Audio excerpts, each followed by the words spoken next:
Here I am at the Apple Store this morning. This is like 7:30, 7:40, and there is not much going on, thankfully.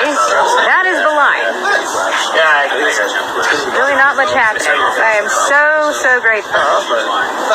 So much better than previous years. One of a reservation. Hey. Two, what up? Aha. Very nice. Yes. I don't know if you're doing photo or video. This is video. Oh, okay. So. You got me already then.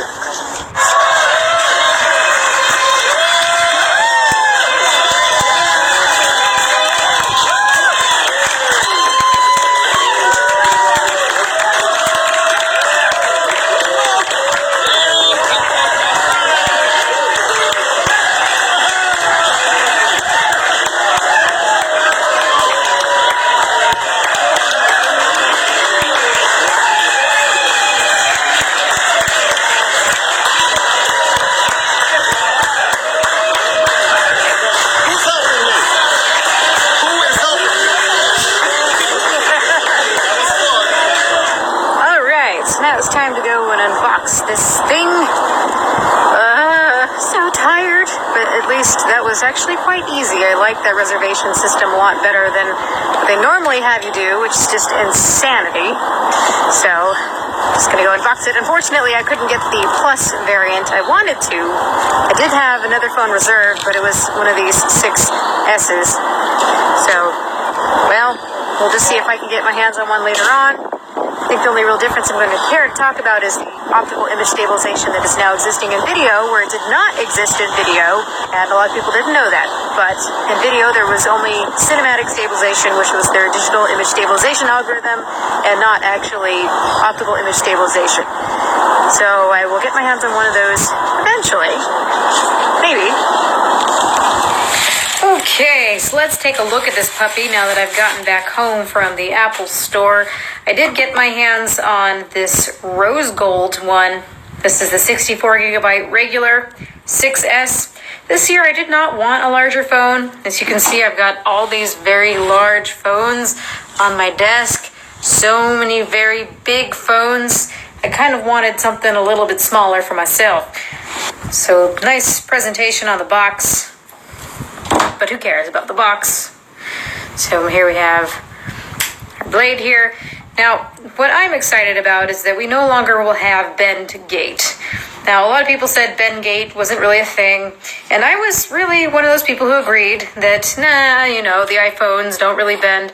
But then I had my friend, and he had his phone, and he was saying, yeah, my phone didn't bend, blah, blah, blah. And he took his phone out of his pocket, took it out of its little case thingy, one that was just like this. Lo and behold, it was bent. So just with the heat of his front pocket and just walking around and moving, it did bend. Now we've got 7000 series aluminum on this, or aluminium, as some of you guys say. Now that we've got this better aluminum, we should not have those same problems. So, here we have it in the box. Now, officially, I wanted the space gray version, but I took to Twitter and you guys said that I must go for the newest, the rose gold. And it does look quite nice. It's a little bit pinky, but it's kind of coppery at the same time. And we do have heavier phones. This does feel heavier than the iPhone 6 as I remember it. And I do like that because it doesn't feel so toy-like or so light. It didn't go well for me, feeling how light the other one was. I was afraid that it would just fly. It would float into the air, but that's not the issue that I'm having here. Let's go ahead and turn it on. Stuff. Now, everyone is talking about the benchmarks right now and just how crazy it is, but I want to run my own benchmarks and just see how it works with performance, although I'm sure Apple did a good job. So, hello. Let's choose English, United States. Oh, poo. I'm going to have to go ahead and set this up. So now I'm doing my Touch ID. Now, not only does this feel heavier, but I think it's a little bit wider as well. Although I'm hearing that we've got a smaller battery. The display assembly is a little bit wider because of that 3D touch. But we do have a bit smaller battery, so I'm curious to see what that looks like.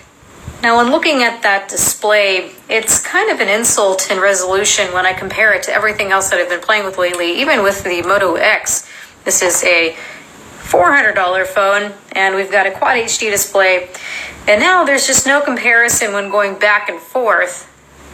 So I think that people who want to have a display that's somewhat comparable to other things on the market might want to go with the Plus version of the phone, because this just feels kind of inexcusable to have this resolution still.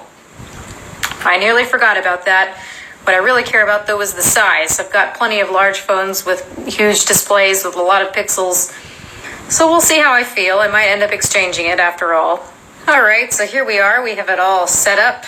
It feels really nice and snappy. And we've got that 3D touch. I don't know how much I'm actually going to use this feature, and I don't know how long it's going to take for them to actually get this integrated fully into the system.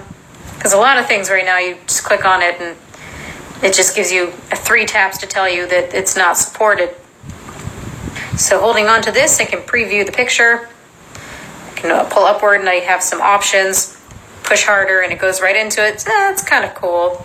So I'll see how I feel about this over time. Hey, why are you not working now? Work thing?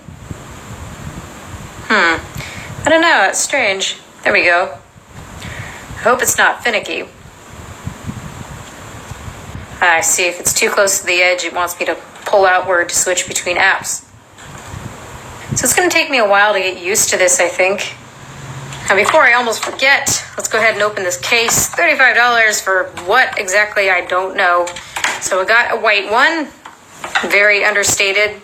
Just shove the phone in there. Now I don't have to be worried when I shove the phone in there that it's going to bend. Whoa, that's very white now. This kind of gets rid of the whole point of the rose gold, but I think that's nice, small. Feels good.